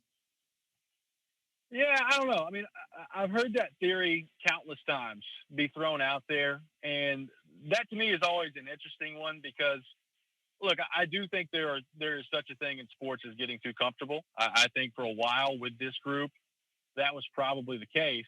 I think, I would hope anyway, that after your coach gets fired, that starts to go away, and maybe the comfortability is not quite there anymore. I would hope that when you're not having the same amount of success together as a group, you become less comfortable. You become, a little bit more on edge in terms of wanting to prove yourself, wanting to make sure that the production on the ice matches the salary that you're getting paid. So I don't know. I mean, the Tampa Bay Lightning seem like a pretty comfortable group to me, and they're doing pretty well. So I don't think it's necessarily a direct correlation at that point, but I do look at this group, and with all the players that we've seen play at such a high level before, and with a couple of those guys not being able to get back to those levels, and Victor Arvidsson is included in that, and I think the reasoning's a little bit different for all those guys, but the fact remains they've had way too many core players have career seasons, play really well, and then for whatever reason, the last couple of years, it's just not gone as well. I think that's a concern. So that goes back to what I was talking about. I understand the human side of this. I understand, being disappointed to see your friend move on. And I haven't talked to anybody that says they're just absolutely surprised by this and floored by it. But if that was your reaction, if you're a member of this core group, again, I don't know what you're looking at. Like, I would have been absolutely shocked if David Poile and the Predators got through this offseason and there were no changes to this core group. I think in time, players will come to realize that. And it should be a wake-up call heading into this year. You've got a lot of young guys nipping at your heels right now if you're the Predators. And look, if David Poile is going to trade Victor Arvidsson, that signals to me that, outside of like Roman Josi and maybe Philip Forsberg, if he's able to get them inside to an extension, there are guys that he's not afraid to trade. I mean, we've seen it. He's traded Shea Weber. He's not afraid to pull the trigger on a trade. So I think David Poile, maybe sometimes to a fault in the past, has been guilty of leaving a group together too long. And I think he's moved out of that with this core group that we've seen in Nashville the last 4 or 5 years. Thanks for the visit as always. Have a great fourth weekend. Don't blow any fingers off. I will do my best, but I make no promises. Hopefully to come back fully intact on Tuesday. If not, then Joe can adjust your mic and turn it on and off for you. So you're good. Yeah, a little teamwork. Teamwork little makes teamwork. Work, as That's Vince right. Young once said. That's right. There you go. That's the people I want to give quotes from. Vince Young. There's no doubt. That's right. Stay away from Party Chase as well. So all that's coming up this Party Chase. Woo. It's not good. Yeah, not good on the air either. Robbie, great stuff. Thanks for doing this. We'll talk to you soon. Thanks, fellas. Appreciate Thanks, it. Rob. Robbie Stanley, half of Robbie and Rex Road, Monday through Friday, 6A to 10A, leading up to our show. We'll come back. We'll talk about some of the things you just heard. We'll do that on the other side as you listen to the DDC, ESPN 102.5, The Game. Hang out with us every weekday starting at 6 a.m. with Robbie and Rex Road. They can hit the ball very well. Yeah, for sure. Darren, Daunic, and Chase from 10 to 2. I laughed out loud today a couple of times. That sounds like a lot of fun. The three of us were in agreement. And Stillman and Company from 2 to 6. It counts. It counts. It counts. Watch live on Periscope, Twitch, and YouTube. Tune in anytime on the Game Nashville app or your home speaker. This is Nashville's best sports talk. ESPN 102.5 The Game. Hey everybody, Joe Rexo here letting you know that if you've been watching the NBA playoffs from the sidelines, now is the perfect time to get in on the action with the FanDuel Sportsbook. That's because during these conference finals, new users are getting 30-1 odds on any team to win their next game. It's down to the Bucks and the Hawks, and this means you can win $150 on a $5 bet. There are so many ways to win on FanDuel through the playoffs. And when you do win, getting your money is a layup. You'll get paid in as little as 24 hours. Plus, the app is so easy to use, so many different promotions, so many ways to get more out of your betting day. So sign up with promo code Joe102. Bet the NBA Conference Finals with 30-1 odds. Promo code Joe102. Unlock those 30-1 odds on any playoff team to win the next game exclusively on the FanDuel Sportsbook app. You must be 21 or older and present in Tennessee. New users only. Must wager in designated offer market. $10 first deposit required. $150 max bonus. See full terms at sportsbook.fanduel.com.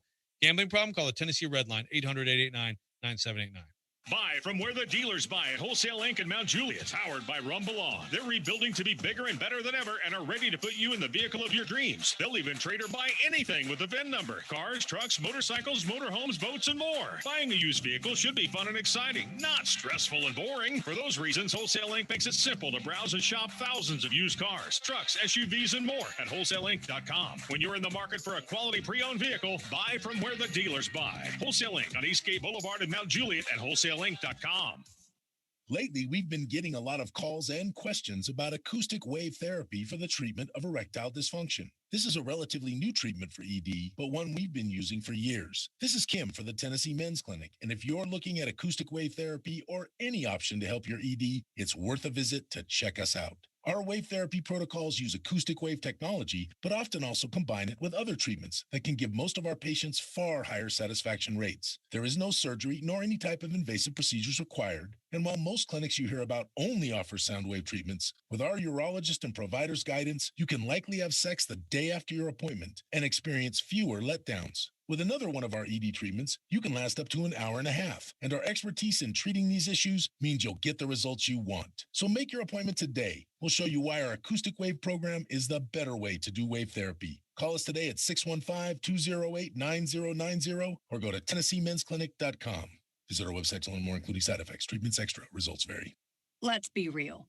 Mopping is a hassle. You have to fill the bucket, pushing a wet, heavy mop around, then cleaning the mop when you're done so it doesn't grow bacteria. A hassle on top of a hassle. Try Swiffer Wet Jet. With Swiffer Wet Jet, you start with a fresh pad and cleaning solution every time. And when you're done, you just toss the pad. Swiffer Wet Jet, the faster, easier, cleaner way to clean your floors. Sunday night, the Subway Series concludes in the Bronx with Aaron Judge and the New York Yankees hosting the New York Mets. Coverage begins at 5 on ESPN, 102.5 The Game, and the Game Nashville app. Hey, Nashville, it's Mike Greenberg, and you're listening to Nashville's best sports talk, ESPN 102.5 The Game. Don't forget High Noon. You just made the list. Man, we got a long weekend. You got a release. Tell us who or what is on your list. Feel better going into this fourth weekend. Got a pair of 4-day passes to Bonnaroo, the big music festival in Manchester. That'll be September 2nd through the 5th.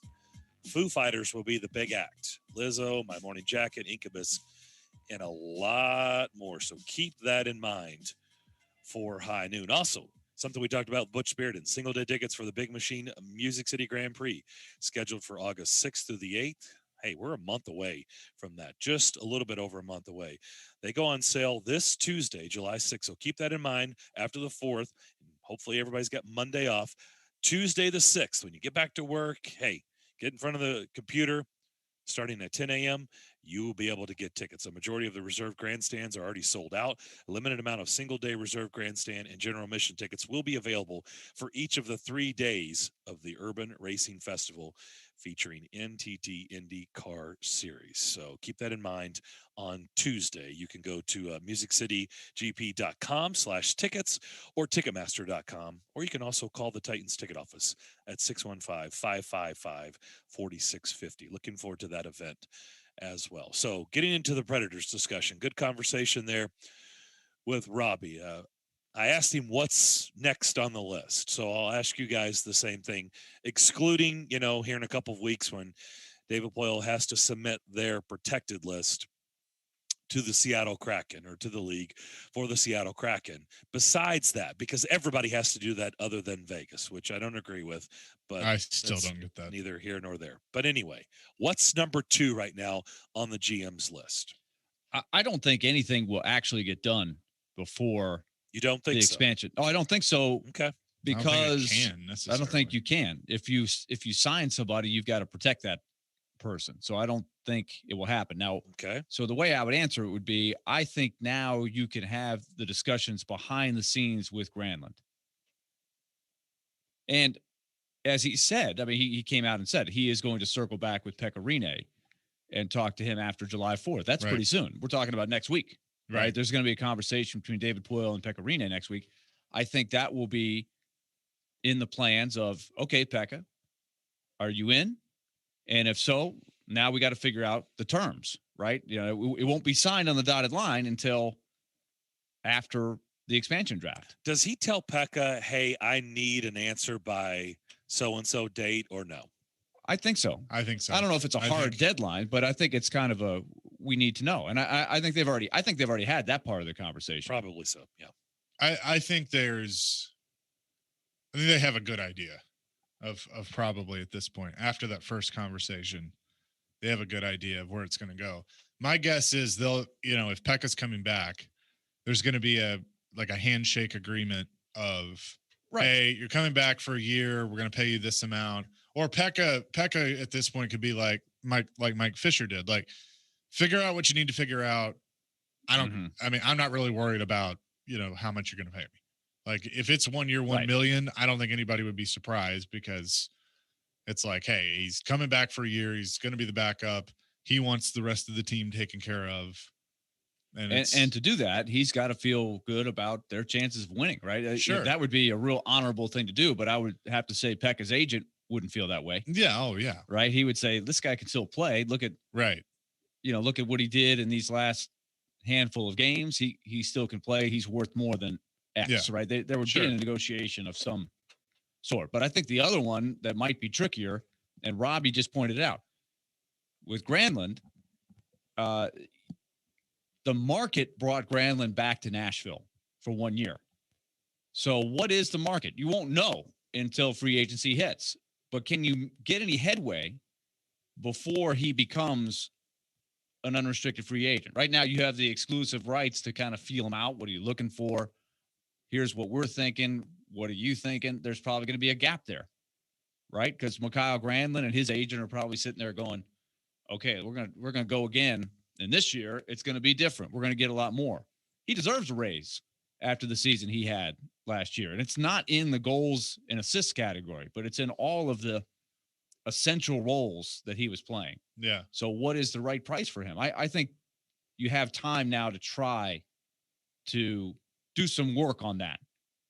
Have some discussions back and forth with him and his guy, to where hopefully you're close to knowing what it's going to take to bring him back.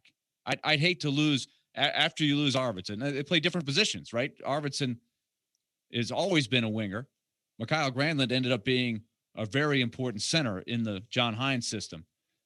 So what does that mean, right? When they brought him back, he hadn't really played center for the Predators. He was always a winger. So that's a critical work. To me, that's really the answer, even though I don't think we'll have a final verdict by the time the roster comes out, or the protection roster comes out on July 17th. Yeah. But the answer can be after, because if I said the protection list doesn't count, so then it's just what's next up. What is that's the next order of business, whether it's before the expansion draft or after. But I mean, what is the next order of business? What's number 2 on the list? So you think, if there's real interest in bringing Granlund back, if there's we know there's real interest in both, but so you're saying Pekka and Granlund, no decision needs to be made before the expansion draft. You don't want to include them on their list. Hey, we'll take care of this afterwards. But I'm just simply saying, the expansion draft happens. Then what? What's the next order of business? Okay. What's first up? Well, to me, Granlund is a high priority. Yeah. Highest priority right now is to get to work on what it would take to keep him. If we're going on that premise, and let's say, because I do believe you have to look at the expansion list of, okay, is it Sissons? Is it Yarncroke? Is it Trenin? Like, who's got that last spot? Because, if you lose Sissons, that's a tough one, because he's such a versatile player. And I know Yarncroke is too, but you almost have to replace that. Like, okay, you've lost him. What are you going to replace him with?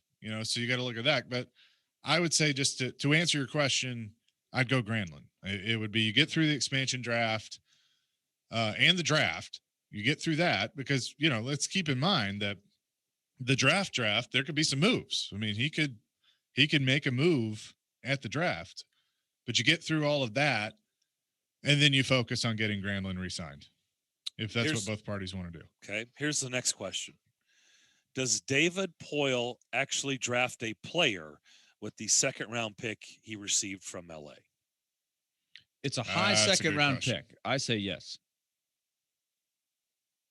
I too say yes, but I understand why you're asking that question because that's a good question. Mm-hmm. What's your answer? I think it's right down the middle. 50-50, man, because I think it may take that high second round pick to get Seattle to do something you need them to do, or something. If you're making another move, I would understand that. Yeah, but at this point, unless you're going to move a really big contract, I know people will probably bring Ryan Ellis into discussion somewhere. I just don't see that. I do. It's interesting. And I don't see it because they need to trade Ryan Ellis. I don't see it that way, and I don't see it as a salary. Just with the expansion draft, I'm saying with Seattle. Yeah, but I'm saying at this point with Seattle, if it's not going to be an $8 million contract, then why not just let him take a player and be done with it? Right? Why would you is there anything else to get the certainty, as David Poile would say, other than move the big giant contract that's not working out? For me, would you guys agree with that? Yeah. Like, is there anything else you would offer a second round pick for them to take a player? I don't see that person on there. Well, it seems pretty clear from all of our discussions that we have had that, to me, and you guys jump in there if you think you disagree. I know we say the two big contracts, but if we're being honest, from all the discussions that we've had, it does seem like there's one of them that feels more like the square peg. And by the way, the holes are round. And that is Matt Duchene, right? Yeah. Because it's like, is he a centerman? Is in the wing? Like there is none of that discussion with Johansson. It seems like the conversation always comes back to Matt Duchene.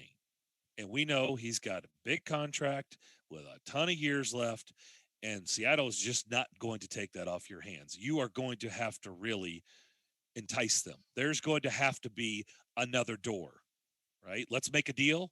There's going to have to be another door opened up. Like, you're going to get door number one, but can we entice you to take that and door number two? We'll give you door number two as well. Will you? And by the way, we've brought out a little prop that there's something hidden under this as well. We'll lift that up. It's in a box. We'll lift it up and show you what's in there. You get to keep that too. It's probably going to take something like that to get to Seattle to take Matt Duchene. But I say that because it just feels like everything always comes back to him. And it feels like the square peg. And so if you're going to really try to get rid of the square peg, you're going to have to offer up something. It's going to have to be probably a young player, maybe that high second round pick, and his contract and him. Okay. So let me ask you this: if you're, and some people may say, "Oh, that's too rich for my butt." Well, then okay, then. Well, it's going to hurt. It's going to hurt. You're right. So if you're Seattle, all right, you're Ron Francis. I'm David Poile. I call you up and I go, "Okay, this is what I'm willing to offer you if you take Duchene. I'm going to give you. You're going to get Matt Duchene. You're going to take him, but I'm going to give you the second that I just got from LA, which is a high second this year. So I'm going to give you that. I'm going to give you I'm just going to be general, but a mid prospect, maybe not Tomasino, but I'm going to give you a pretty good prospect in my organization. Okay, name one. Like Pitlick? Is that what you're talking about? Or are you talking about somebody below him? We can say Pitlick. Okay, I'll give you Pitlick. So I'll give you Rem Pitlick. You're taking Duchene. You're getting a second. If you're Seattle, are you doing that? I would say they're probably not. Okay. No. I call you back and I say, I'll do all that. And He's not going to insult you and hang up on you. No, but he said, like, I need more. I'm going to respectfully decline. I do that. I call you back and I go, hey, I'll do all that I said previously, and I'll eat $2 million off the contract per year. would you do it then? So now you're getting Duchesne for $6 million. Here's what it comes down to. If you're Ron Francis, this is what you have to weigh. A, in the big picture, what's my whole salary structure? Can I afford to take a little flyer on a guy that might? Like, it could be a really good move for Ron Matt Duchesne could get out there and be a different player and be great. Sure. Okay, so you got that. But also, would I rather have that package, right? Let's just say Ren Pitlick in a second. Because on some people, I've seen people, and Darren, you have too, they float out, it's going to take a first. It's going to take all kinds. Well, I don't know, right? Because here's the alternative. The alternative is, okay, take Cal Youngcroak. And nothing against Cal Youngcroak. That's a good, solid player that you're going to get. But what gives you a better chance of success? Taking Matt Duchesne and a guy like Pitlick, right? Maybe it's a choice of, okay, let's throw 3 or 4 guys in there. Like you said, mid-range prospect, but maybe a person that you have a little clear picture of. Could end up being really good. Maybe he doesn't. But you got a chance there. Plus, you get another pick. What's a better package for Seattle? I think they would have to consider it, right? The alternative is you just take one guy, and it's going to be – you're not getting James Neal. No. Right? With all due respect to Cal Youngcroak, you're getting a steady Swiss Army knife kind of guy. He's Swedish, I know.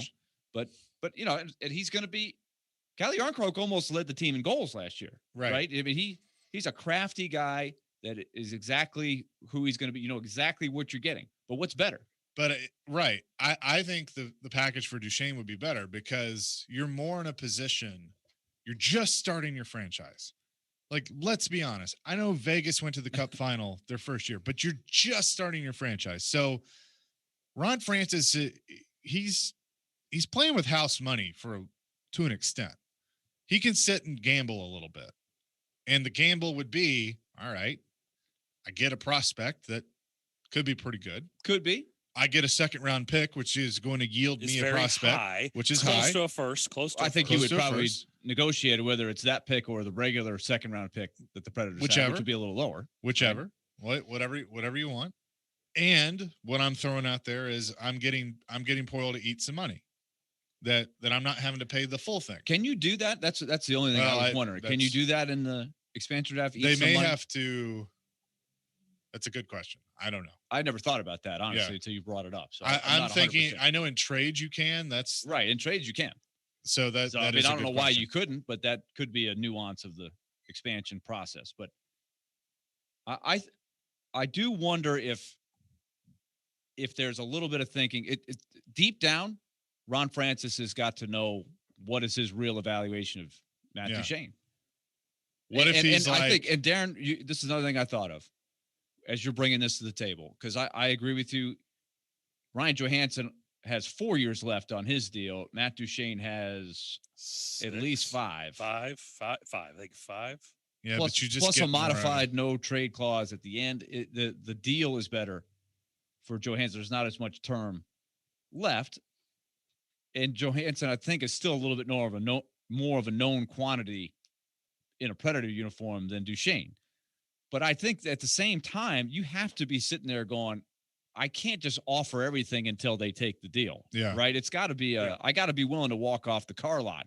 Sure. Right. I got to have the possibility that I'm keeping Matt Duchesne. And this is not personal against Matt Duchesne. Matt Duchesne could have a great year next year. He's a talented player.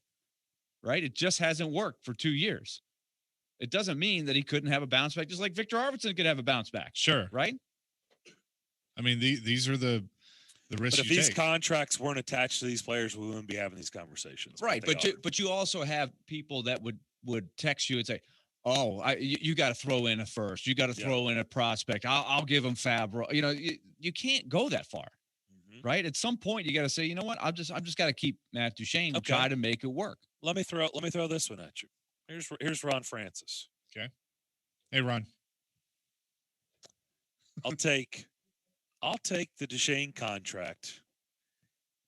So you've already got Pitlick and in a second. And the high second. Yep. The one that's close to a first, right? Yep. And the alternative is we walk away and you take on the one table. player. Yeah, Sissons, whoever's unprotected. So David says, okay, here's the other offer. Our second round pick, which is much lower. Well, how many spots is it? Do you know? I don't. Anybody have it right offhand? The Predators picked 18th in the first round, so I would have to think it's going to be right in there. Mid to low second round. So at least a dozen, 12, 14 picks in between? I'd say conservative. I'd say it's about 10 to 12 picks. 12. So let's say a dozen picks in between. Yeah, the Predators are 18th in the first round. Remember, the lottery determines the order of the first round. But LA was bad. But so where is the Kings' second pick? It is, I'm about to tell you. It is the 39th overall pick. Okay, so that's pretty high. Okay, and so that's about a dozen picks. And then the 50th overall pick is the Predators. That's right, because they put out there yesterday. We have 3 of the top 50 picks. So 39 or 50. So it's 11 spots. We were close. Okay, what about their second round pick and a younger player? Just because we've been talking about it. Look, Fabro, the lower second pick to take it. Too much. I wouldn't offer that if I'm David. Okay. Boyle. What about Fabro, the third round pick from LA next year? And what else?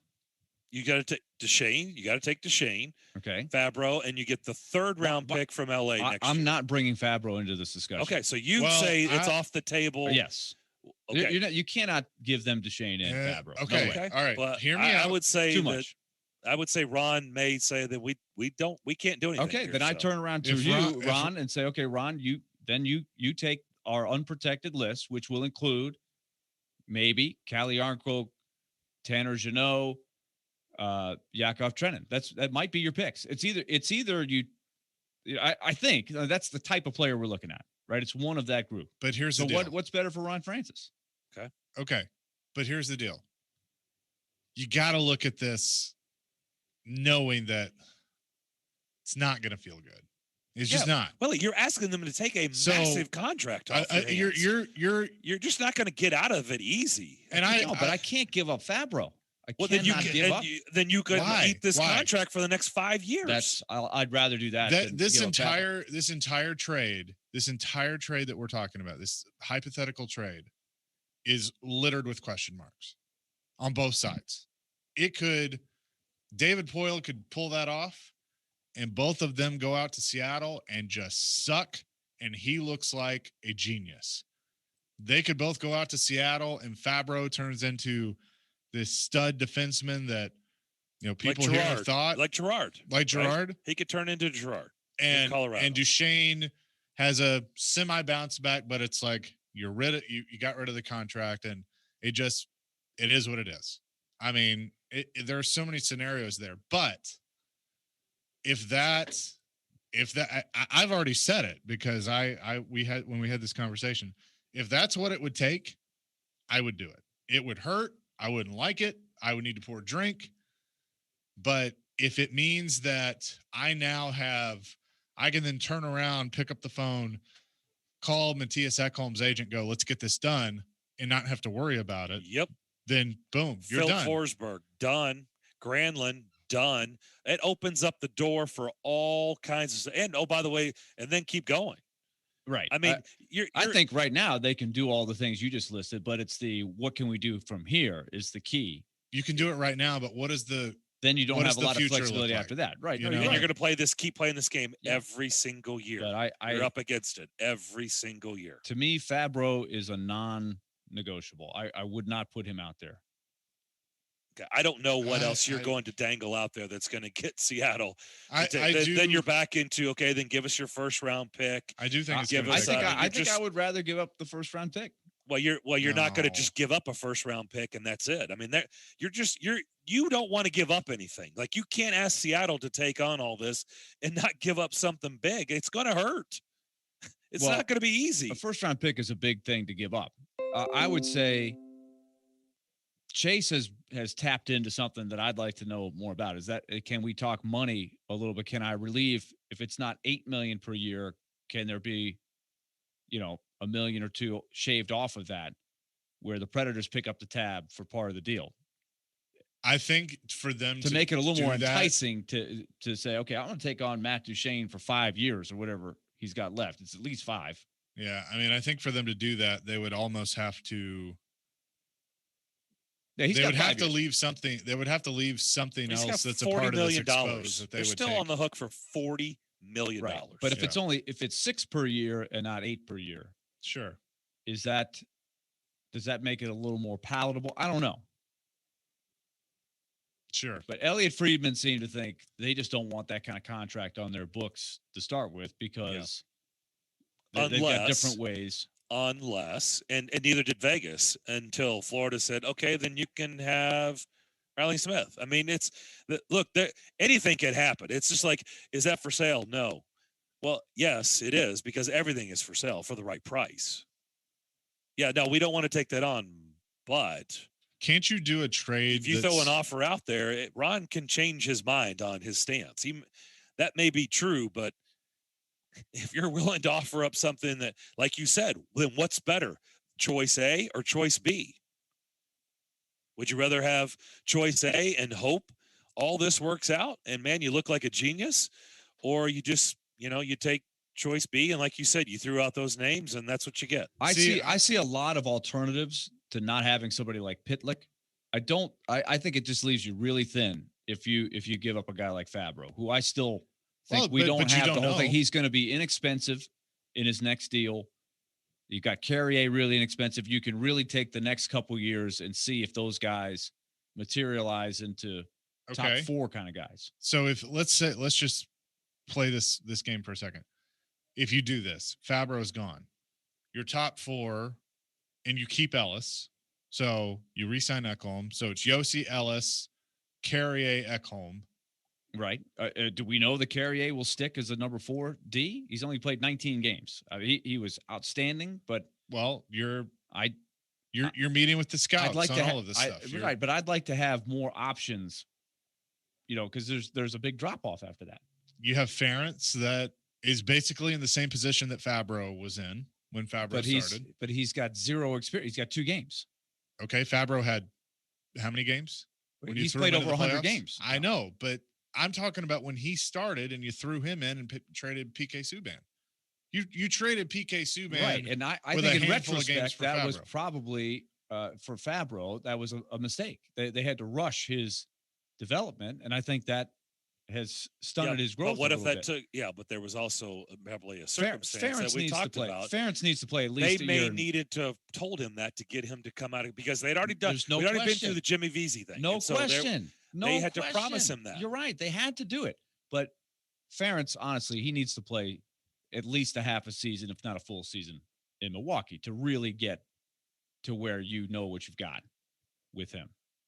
He's not a surefire Ferentz, top 4 guy, right? We don't know yet. It just takes time with these defensemen. It took Alex Carrier 4 years in Milwaukee before you really knew what you had. He wasn't even on the radar going into last year, really.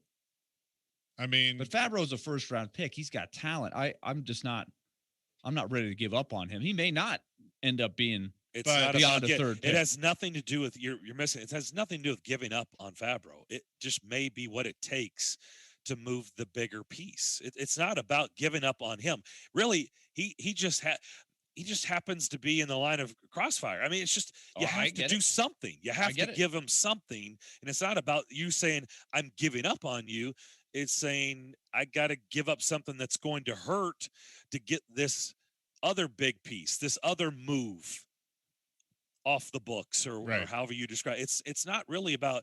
You're making this about Fabro. It's not about a give up on Fabro. It's about saying you're going to have to offer something shiny to get them to stop looking at Duchene's contract, right? Like, hey, look at this big shiny object over here. Look at this shiny object over here.